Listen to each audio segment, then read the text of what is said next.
자, 이번에는 23년 3회 전기이사 필기에 있어서 전기 설비 기술 기준에 대한 수문항을 한번 살펴보도록 하겠습니다. 자, 일단 이번 영상에 있어서는 이 과목의 특성상 그 문항에 대한 기술 기준을 띄워 놓고요. 나중에 비교하면서 답을 고르는 형태로서 간단히 보도록 하겠습니다. 자, 일단 첫 번째 문제입니다. 전력 보안 통신 설비의 시설 장소에 대한 기준 중에 배전 선로에 대한 시설 장소에 해당되지 않는 것은 하고 물었습니다. 자, 일단 체크를 하면 배전 선로에 해당하지 않는 거. 물론 이에 대한 기술 기준이 이렇게 나열이 되어 있지만 실적으로 이 문제 같은 경우에는 이 내용을 모른다 하더라도 바로 답을 고를 수 있는 문제가 되지 않을까 싶습니다. 자, 일단 우리가 보기를 봤을 때 요거 한번 체크를 해볼게요. 154kV. 일단 이만큼의 전압은 배전 선로에서 일반적으로 사용하나요? 아니죠. 얘는 어디였습니까? 송전 선로에서 사용하는 전압이 되죠. 그래서 이 4번 같은 경우에는 배전 선로 기준이 아니라 송전 선로 기준이 됩니다. 그래서 요 놈은 답이 안 되더라. 자, 이렇게 답을 고를 수 있었고요. 다음 문제 살펴보도록 하겠습니다. 두 번째 문제입니다. 전기 울타리의 접지 관련한 설비 규정에서 전기 울타리의 접지 전극과 다른 접지 계통의 접지 전극의 거리는 몇 미터 이상이어야 합니까? 라고 물었습니다. 단 충분한 접지망을 가진 경우는 제외한데요.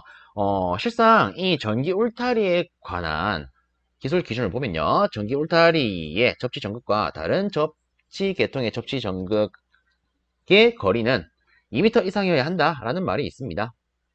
다만 충분한 접지망을 가진 경우에는 그러하지 아니한다라고 되어 있는데 일단 지문에서는 이 경우는 제외한다라고 했습니다. 그렇죠? 그렇기 때문에 기본 기준이 되는 2m 요놈이 답이 될 수 있겠습니다.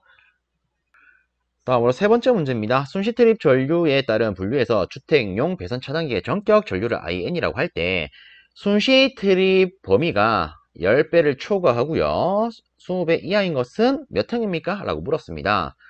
실적으로 지금은 10배 초과 20배 이하 뭐 이렇게 주어졌지만 이외에 다른 형태의 문제로서 뭐 5배를 초과하고 10배 이하 뭐 이런 것도 물어봤습니다. 그리고 3배를 초과하고 5배 이하 이런 것도 물어봤습니다. 그래서 이거 같은 경우에는 우리가 기본적으로 좀 챙겨 놓는 게 좋죠. 그죠? 일단 우리가 답을 고르자면 10배를 초과하고 20배 이하인 것은 D형이 됩니다. 맞습니까? 그래서 저 같은 경우에는 물론 이거를 이제 다들 알고 계시겠지만 우리가 단순히 배수로만 적으면 3배 초과 그리고 5배 이하 이렇게 보는데 둘의 갭 차이가 이만큼 납니다. 그쵸? 우리가 숫자 1, 2, 3을 순서대로 알파벳에 빗대어서 표현을 하면 얘는 A, B, C가 됩니다. 그래서 이만큼 갭 차이가 나기 때문에 얘는 B형으로 시작하더라. 그리고 순서대로 C, D형 이렇게 올라갈 건데 자, 여기까지 왔을 때는 이제 여기서부터 2배수씩 증가를 합니다. 즉, 일단 앞에 있는 초가 이하는 그대로 와요. 일단 5 그대로 옵니다. 그 다음에 오는 것은 뭐다? 요놈의 2배수 10 이하야. 그럼 다시 이 10이 다시 옵니다. 그리고 초과해 놓고요. 여기서 다시 2배수 20 이하. 이런 식으로 챙기면 조금 편하지 않을까 싶습니다. 자, 어쨌든 지금 문제 답은 4번 되더라. 그리고 각 형에 대한 문제들이 실질적으로 자주 출제가 되었더라. 이렇게 체크하고 넘어가겠습니다. 다음으로 네 번째 문제입니다. 1차 측 3300V, 2차 측 220V인 변압기 전로의 절연 내력 시험 전압은 각각 몇 볼트에서 10분간 견뎌야 합니까? 라고 물었습니다. 자, 일단 지금 제시된 조건 같은 경우에는 싹 다 7kV 이하의 값을 가지고 있습니다. 실적으로 이 7kV 이하일 때는 자, 지금 보시면 뭐 접지 기준이 따로 없어요. 그럼 이 경우에는 우리가 시험 전압 배수 1.5배를 기준으로 계산할 수가 있습니다. 그러면 1차 측 같은 경우에는 이렇게 되겠죠. 3300V 곱하기 1.5요. 이놈을 계산하면 4950이 됩니다. 그래서 솔직히 이것만 가지고 답은 바로 1번이에요. 뽑아낼 수 있겠죠. 우리가 2차 측도 간단히 한번 보면 2차 측도 7kV 이하기 때문에 아이고 220을 1.5배 하면 되겠네. 그럼 얘가 330V가 될 겁니다. 근데 실질적으로 이 시험 전압의 최저값이 500V로 지정이 되어 있기 때문에 330V가 아니라 최저값인 500V가 전 내력 시험 전압이 되죠. 그래서 답은 확실하게 1번 되더라. 자, 이렇게 간단히 체크해 봤고요. 다음 문제도 살펴보겠습니다. 특고압 가공 전선로에 사용하는 철탑 중에서 전선로의 지지물 양쪽에 경관의 차가 큰 곳에 사용하는 철탑의 종류는? 하고 물었습니다. 다르게 말하면 양쪽의 경관의 차가 크다라고 하는 것은 불평형 장력이 생기는 개소다. 이렇게 볼 수가 있겠죠. 자, 이때 쓰는 대표적인 철탑이 바로 내장형 철탑이 있죠. 그리고 한 가지 더 체크를 하면 예를 들어 우리가 직선형 철탑을 설치를 한다라고 했을 때 뭐 10기 이상을 설치한다. 기본적으로 이 내장형 철탑은요. 직선 철탑 10기마다 한 기 비율로 설치를 해야 되더라. 뭐 이런 것들도 시험에 나오니까 체크해 주십시오. 다음으로 6번째 문제입니다. 사용 중 예상치 못한 회로의 개방이 위험 또는 큰 손상을 초래하지 않아서 부하의 전원을 공급하는 회로에 대해 과부하 보호장치를 생략할 수 없는 경우는 하고 물었습니다. 뭐 우리가 좀 더 쉽게 말하면 과부하 보호장치를 설치해야만 하는 경우는 하고 물은 거랑 같다라고 볼 수 있겠죠. 자, 이에 대한 규정을 살펴보면 뭐 이런 것들이 있습니다. 과부하 보호장치 생략해놓고 이런 내용이 있어요. 사용 중 예상치 못한 회로의 개방이 위험 또는 큰 손상을 초래할 수 있는 다음과 같은 부하의 전원을 공급하는 회로에 대해서는 과부하 보호장치를 생략할 수 있답니다. 대표적인 게 회전기 여자회로, 전자석 크레인의 전원회로.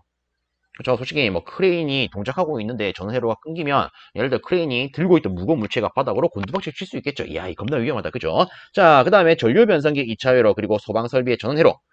예를 들어 화재가 났는데 야, 이 회로가 차단이 된다. 그러면 소방 활동이 제대로 시행되지 않을 겁니다.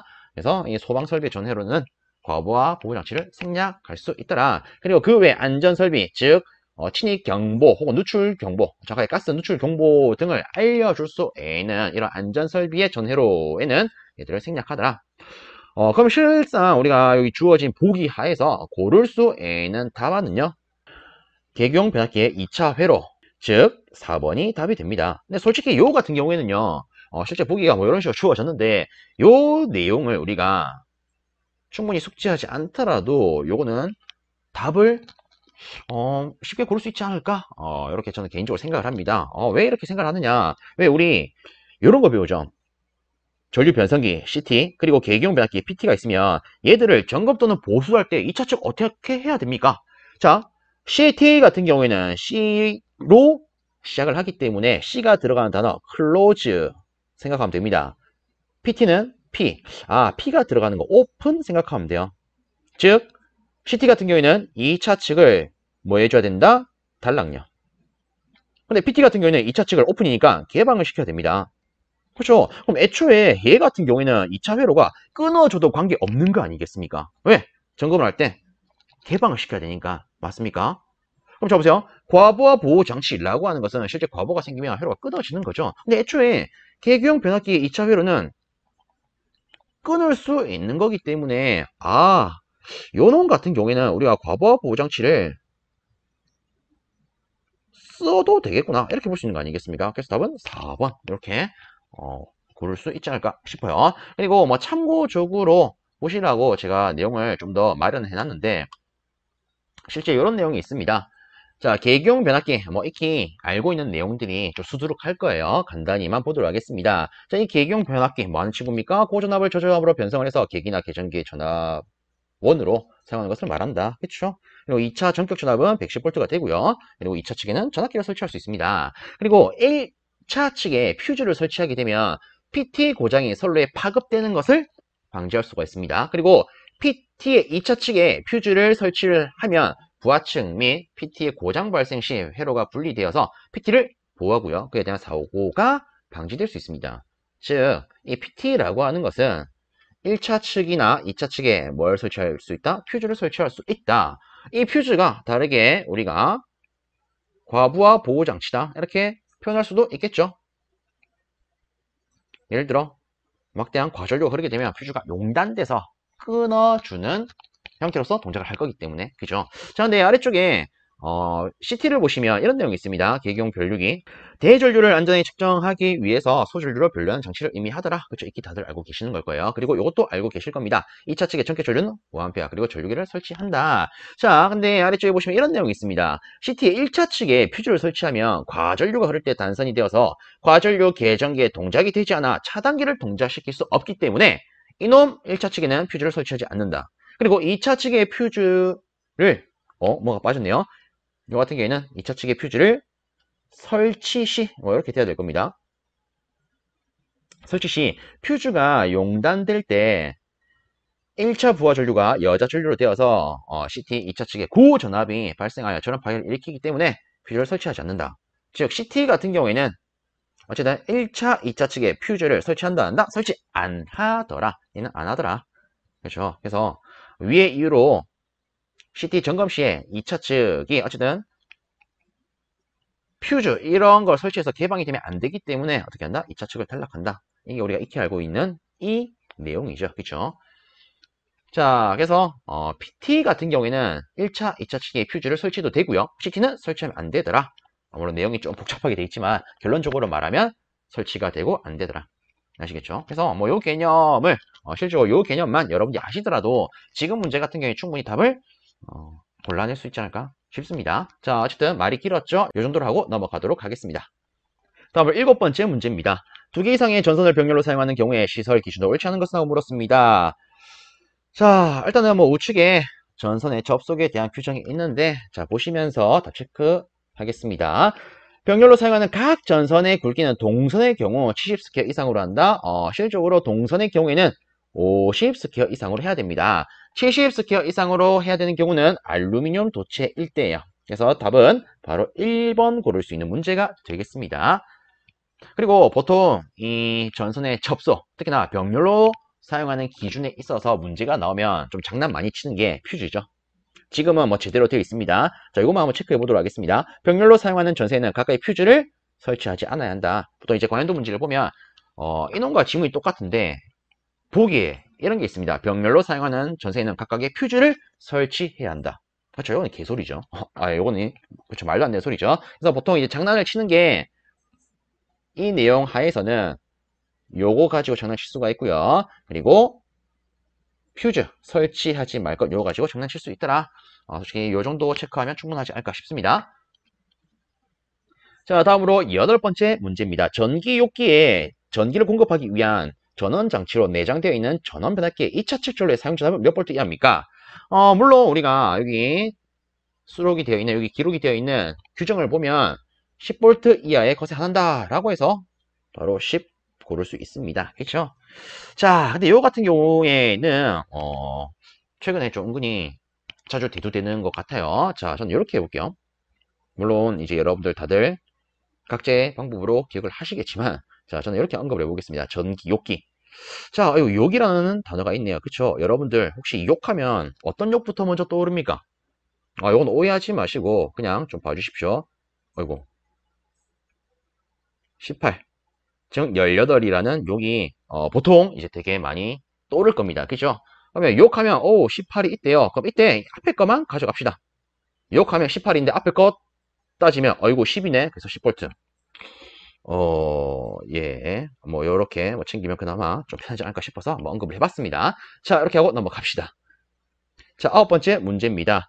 고압 및 특고압 가공 전선로로부터 공급을 받는 수용과 인입구에는 어떤 것을 시설해야 되는가? 우와, 이런 거는 바로 맞추셔야 돼요. 다음 바로 피레기가 됩니다. 특히나 뭐 여기 보시면 피레기 시설 장소에 대한 기준이 있는데 이 같은 경우에는 여러분들 뭐 실기에서도 충분히 나올 수 있는 부분이 되죠. 그래서 요거는 확실하게 챙겨 놓는 게 좋지 않나 싶습니다. 그래서 뭐 참고적으로 봐주시고요. 저는 바로 넘어가도록 하겠습니다. 10번째 문제입니다. 전력 보안 통신선의 조가선 시설 기준을 옳지 않은 것은? 하고 물었습니다. 자, 일단은 이제 조가선 시설 기준을 간단히 살펴보면 이런 내용이 있습니다. 조가선은 설비 안전을 위해서 전주와 전주 경간 중에는 접속하지 말아라. 자, 그리고 조가선은 부식되지 않는 별도의 금부를 사용해야 되고 조가선 끝단은 날카롭지 않게 해야 된다. 뭐 솔직히 이거 같은 경우는 당연스러운 걸 거예요. 그쵸? 부식은 당연히 되지 않아야 되고요. 끝단은 당연히 날카롭지 않아야 뭐 다른 쪽에 피해를 준다든가 이런 게 없을 겁니다. 자, 그 다음에 말단 배전주와 말단 1경간 전에는 배전주에 시설하는 조가선은 장애에 견디는 형태로 시설을 할 거. 그리고 조가선은 2조까지만 시설을 한다. 자, 그리고 과도한 장력에 의한 전주 손상을 방지하기 위하여 전주 경강 50m 기준 0.4m 정도의 이도를 반드시 유지한다. 뭐 이런 게 되어 있는데, 자, 일단 요 같은 경우에는 제가 뭐 앞서 다른 회차에서도 뭐 봤던 문제로 기억을 합니다. 그때도 뭐 요거가 거의 똑같이 나왔던 걸로 기억을 하는데, 일단 보기를 보면 세 번째, 이런 내용 있죠. 조가선은 설비 안전을 위해서 전주와 전주 경관 중에 접속할 것? 아니죠. 전주와 전주 경관 중에는 접속하지 말 것이라고 되어 있었습니다. 그래서 답은 3번. 그래서 제가 요거를 시험을 치면서 2번 정도 본 것 같은데 요거는 좀 확실히 챙겨놓는 게 좋지 않을까 싶네요. 요 항목은. 그죠? 그리고 솔직히 요것도 장난을 칠 수 있지 않을까 싶습니다. 2조까지만 시설할 것 요거요. 그래서 뭐 요 정도로 한번 챙겨봤고요. 다음 문제 살펴보겠습니다. 11번째, 전기 철도 차량의 회생 제동에 대한 설명으로 옳지 않은 것은? 하고 물었습니다. 야, 보통 이제 회생 제동하면 우리 전기기기에서 저 직류기나 유도기에 씁니다. 회생 제동을 하면서 발생된 전력을 전원부로 되돌리는 제동이 회생 제동이야. 뭐 간단히 이 정도로 챙기는데, 야, 특이하게도 여기서 나왔어요. 자, 일단 내용을 한번 살펴보겠습니다. 일단 전기설비 기술 기준에서 말하는 회생제동에 대한 항목은 이런 게 있습니다. 전기 철도 차량은 다음과 같은 경우에 회생제동의 사용을 중단해야 한답니다. 전차 선로에 지락이 발생한 경우에, 그리고 전차 선로에서 전력을 받을 수 없는 경우. 그렇죠. 전력을 받을 수 없는 경우라면 당연히 회생제동의 사용을 중단을 해야 될 겁니다. 왜? 전력을 받을 수 없다는 것은 간단히 말하면 선로가 끊어져 있다. 뭐 이런 개념으로 볼 수 있을 거기 때문에. 자, 그 다음에 규정된 선로 전압이 장기 과전압보다 높은 경우, 그리고 그 외적으로 회생 전력을 다른 전기 장치에서 흡수할 수 없는 경우에는 전기 철도 차량은 다른 제동 시스템으로 전환이 되어야 합니다. 그렇죠? 회생 전력을 다른 장치로 보낼 수 없는 경우라면 회생 제동 쓰는 건 좀 안 맞겠죠. 그래서 이런 경우에는 다른 제동 시스템으로 바뀌어져야 하더라. 그리고 전기철도 전력 공급 시스템은 회생 제동이 상용 제동으로 사용이 가능하고 다른 전기철도 차량과 전력을 지속적으로 주고받을 수 있도록 설계되어야 한다. 뭐 이런 내용이 있습니다. 간단히 말하면 뭐 회생 제동을 쓰면서 상시 이 제동하면서 발생된 전력을 이제 전원부로 되돌리고 이 전력을 뭐 다른 전기철도 차량에도 줄 수 있어야 된다. 뭐 이런 개념이 되겠죠. 자, 근데 여기에 있는 이 보기를 보면 마지막에 이런 내용이 있습니다. 상용 제동으로 사용 가능하고 차량 단독으로 사용할 수 있도록 설계해야 된다. 아니죠. 실상 회생 제동을 쓰게 되면 이 제동 시 발생된 전력을 전원부로 보내주고요. 이것을 다른 차량도 쓸 수 있도록 해야 된다. 이런 거 우리가 확인했습니다. 그래서 답은 4번 되겠죠. 그렇죠. 이 같은 경우에는 조금 우리 입장에서는 많이 생소한 문제가 아닐까 싶습니다. 어쨌든 이런 개념의 문제가 출제가 되었더라. 자, 다음으로 12번째 문제입니다. 특급 가공 전선로 중에 지지물로 직선형의 철탑을 연속하여 10기 이상 사용하는 부분에는 몇 기 이하마다 내장 애자 장치가 되어 있는 철탑 또는 이와 동등 이상의 강도를 가진 철탑 한 개를 설치해야 하는가? 여기서 말하는 이게 뭡니까? 내장형 철탑이죠. 우리가 앞서 내장형 철탑 답 고를 때 직선형 철탑 10기 이상 설치할 때 10기당 1기의 비율로 설치한다 라는 걸 했습니다. 그쵸? 그래서 10기당 1기의 비율로 설치하더라. 답은 4번 되겠네요. 다음으로 13번째 문제입니다. 중성점 다중 접지식의 것으로 전로에 지락이 생겼을 경우에 2초 이내에 자동적으로 이를 전로로부터 차단하는 장치가 되어 있는 229 가공 전선로를 상부 조영제 위쪽에서 접근 상태로 시설하는 경우에 가공 전선과 건조물과의 이격거리는 몇 미터 이상입니까? 라고 물었습니다. 단 전선으로 뭘 썼다? 나전선을 썼대요. 자, 일단 요 규정을 토대로 우리가 답을 골라낼 수 있습니다. 그래서 보시면 25kV 이하인 특과 가공 전선로의 시설 이 항목에 보면은 이 경관 제한에 대한 표가 있습니다. 특히 지금 지문을 보면 상부 조영제 위쪽에서 접근 상태로 시설된다라고 했습니다. 그죠? 그러면 우리가 딱 골라야 되는 것은 상부 조영제 위쪽에서 접근되더라. 그쵸? 자, 그리고 전선으로 나전선을 쓴답니다. 그러면 이때 이격거리는 3m 정도 되겠죠?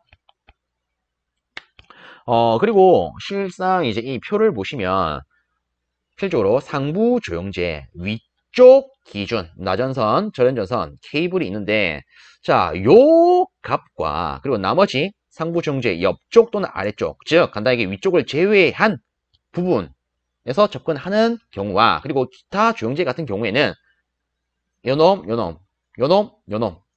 요놈의 값이 같습니다. 그래서 요 같은 경우에는 얘를 세트로 그리고 위쪽이 아닌 거를 하나의 세트로 묶어서 따로 구분하면 좀 편하지 않을까 싶네요. 다음으로 14번째 문제입니다. 가공전선로의 지지물에 시설하는 지선의 기준으로 옳은 것은? 하고 물었습니다. 다음 고압, 가공전선로 또는 특고압 전선로의 지지물로 사용하는 목주 A 종주는 제외한다. 뭐 이렇게 되어 있습니다. 자, 어쨌든 그냥 일반적인 지선의 기준을 물었어요. 그래서 보면 최저 허용 인장 하중과 소선의 지름 기준만 물었습니다. 그럼 우리가 뭐 여기 보면서 간단히 체크한 형태로 보도록 하겠습니다.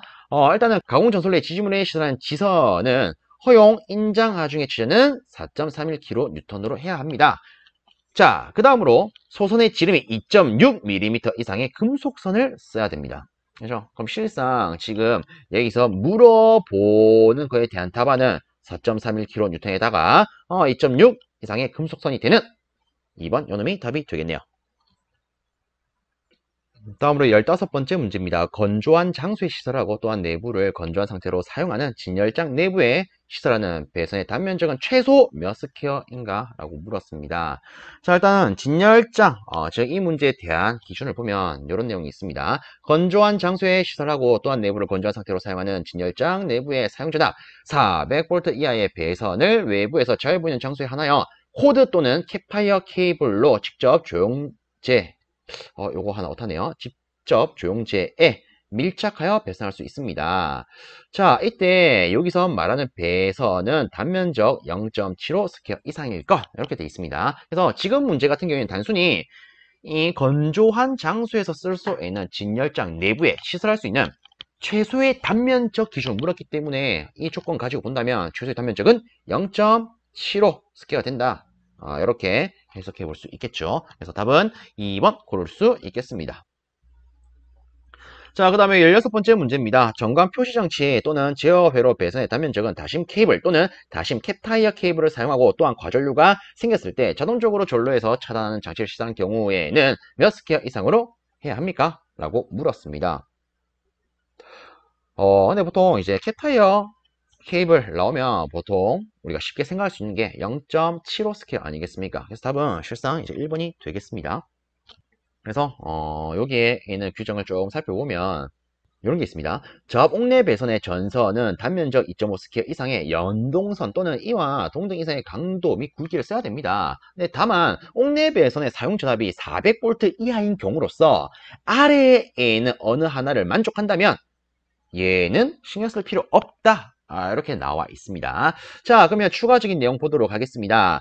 자, 전관 표시 장치, 기타 이와 유사한 장치 또는 제어회로 등에 사용하는 배선의 단면적 1.5 스퀘어 이상의 연동선을 사용하고 이를 뭐 여러 개 관공사 그리고 몰드 공사, 덕트 공사에 의하여 시설하는 경우 이거 말고 또 다른 하나는 전관 표시 장치, 기타 이와 유사한 장치 또는 제어회로 등의 배선의 단면적 0.75 스퀘어 이상의 다심 케이블 또는 다심 캡타이어 케이블을 사용하고 또한 과전류가 생겼을 때 자동적으로 전로에서 차단 장치를 시사하는 경우. 그래서 지금 보시면 어쨌든 다심 케이블 또는 다심 캡타이어 케이블을 쓰고 자동적으로 과전류가 발생했을 때 전로에서 차단하는 장치가 시사하는 경우의 기준을 물었기 때문에 요 놈이 되겠죠. 그렇죠? 솔직히 뭐 요 내용을 우리가 다 익히기보다는 캡타이어 케이블 하면 기본적으로 0.75 스퀘어지 뭐 이 정도로만 체크하더라도 이 문제는 맞출 수 있지 않을까 싶습니다. 다음으로 7번째 문제입니다. 20kWh를 초과하는 리튬 계열의 2차 전지를 이용한 전기 저장 장치를 전용 건물 외의 장소에 시설을 할 때 2차 전지 렉과 렉 사이 및 렉과 벽면 사이의 이격거리는 몇 미터 이상이어야 하는가? 라고 물었습니다. 단, 내화 구조 등에 따라서 예외를 할 수 없는 경우이다. 이렇게 되어 있네요. 자, 일단은 이에 관한 내용을 보면 이렇습니다. 자, 특정 기술을 이용한 전기 저장 장치의 시설의 하위 항목으로 이런 게 있습니다. 전기 저장 장치의 시설 장소는 기본적으로 내화 구조이어야 합니다. 자, 2차 전지, 요거 오타네요. 무줄이 아니라 모듈. 다시 보겠습니다. 2차 전지 모듈의 직렬 연결체. 얘를 우리가 2차 전지 렉이라고 하는데, 이놈의 용량은 50kW 이하. 그리고 건물 내 시설 가능한 2차 전지의 총 용량은 600kWh 이하여야 하더라. 자, 그리고 이런 말이 있습니다. 2차 전지 렉과 렉 사이 및 렉과 벽면 사이는 각각 1m 이상 이격하여야 한다. 단, 내화 구조의 벽이 삽입된 경우 2차 전지 렉과 렉 사이의 이격은 예외로 할 수 있다.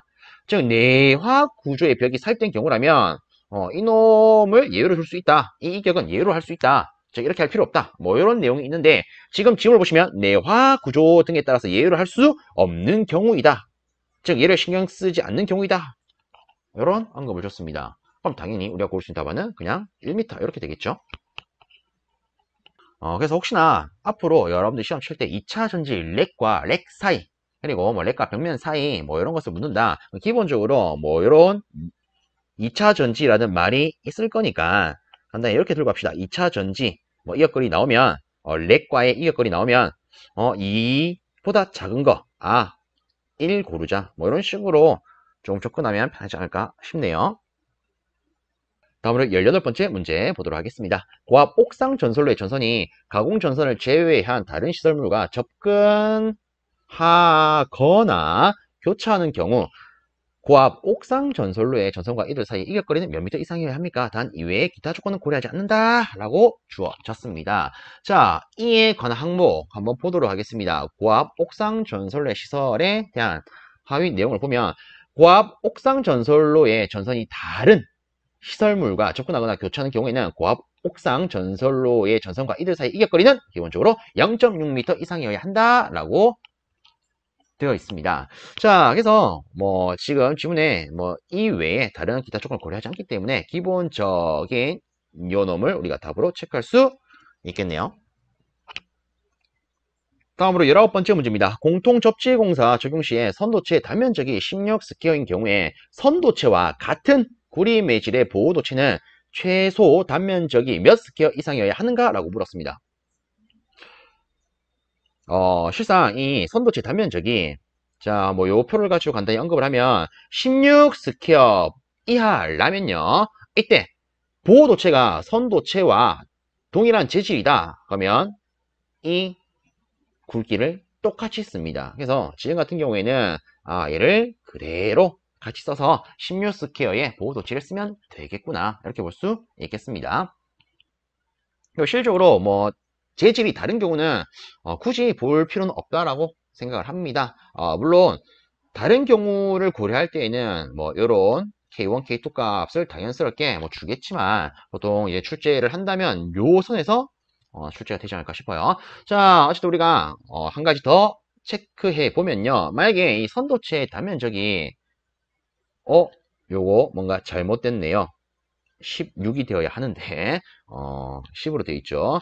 그래서 선도체의 단면적이 16스퀘어를 초과하고 35스퀘어 이하라고 한다면 이때 동일한 재질의 보호도체의 단면적은 16스퀘어 즉 이 값이 기준이 되더라. 뭐 이런 내용도 있습니다. 뭐 참고로 봐주시고요.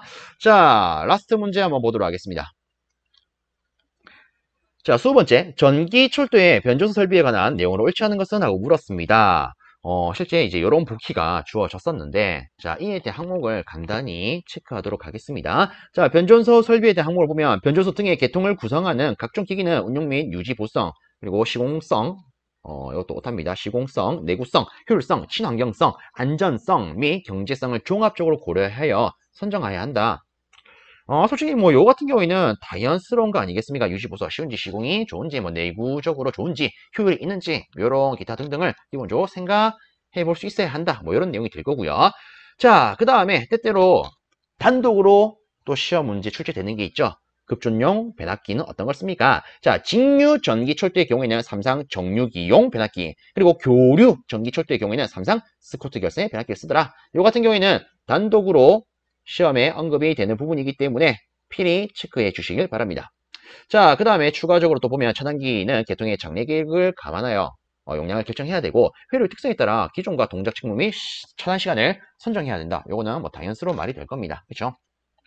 그래서 뭐 간단하게 회로의 특성이 어떤 특성이냐에 따라서 혹은 어디에 설치되는 뭐 회로냐에 따라서 차단기 기종과 용량 이런 것을 선정할 수 있어야 될 거고요. 그 다음에 네 번째 개폐기는 선로 중에 중요한 분기점 그리고 고장 발견이 필요한 장소 빈번한 개폐를 필요한 곳에 설치를 하고 개폐의 상태를 표시하고 수용장치 등을 설치해야 한다라는 말이 있습니다.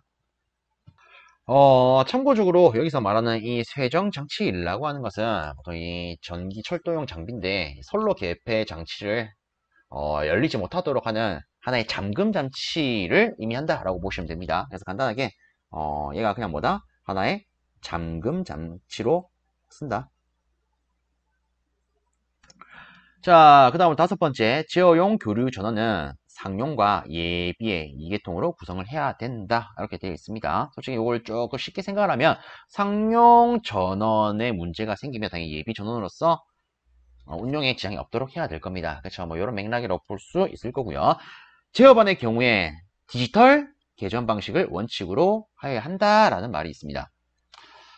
자, 그러면 요 보기 한번 보도록 합시다. 자, 보기를 보면서 다시 한번 되뇌이면, 자, 일단 첫 번째 보기입니다. 차단기는 계통의 장래 계획을 감안을 해서 용량을 결정을 하고요. 회로의 특성에 따라서 기종과 동작 직무 혹은 차단 시간을 선정할 수 있어야 된다. 그렇죠? 우리가 방금 한번 언급했던 부분입니다. 자, 그 다음에 제어반은 아날로그 계전 방식을 원칙으로 한다? 뭔가 이상하죠? 아날로그 계전 방식이 아니라 디지털 계전 방식을 원칙으로 합니다. 그래서 답은 2번 이렇게 고를 수 있는 문제가 되겠습니다. 자, 그리고 나머지 제어용 교류전은 상용과 예비 이계통으로 구성해야 되고요. 그리고 개폐기는 중요한 분기점, 고장 발견이 필요한 장소, 빈번한 개폐를 필요한 장소에 설치를 하더라.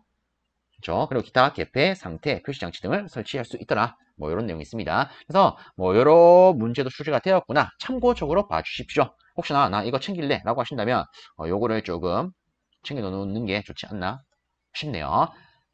그리고 다시 체크하면 요 놈은 따로 단독으로도 출제가 되기 때문에 꼭 단기 체크해 주십시오. 자, 일단 뭐 이런 식으로 해가지고 비교적 간단히 답안을 한번 체크를 해봤는데 모쪼록 우리가 함께 봤던 이 20문항이 여러분들 합격에 조금 도움이 되는 문항들이길 바라겠습니다. 자, 영상을 여기서 마무리하겠습니다. 여러분들 수고 많으셨습니다.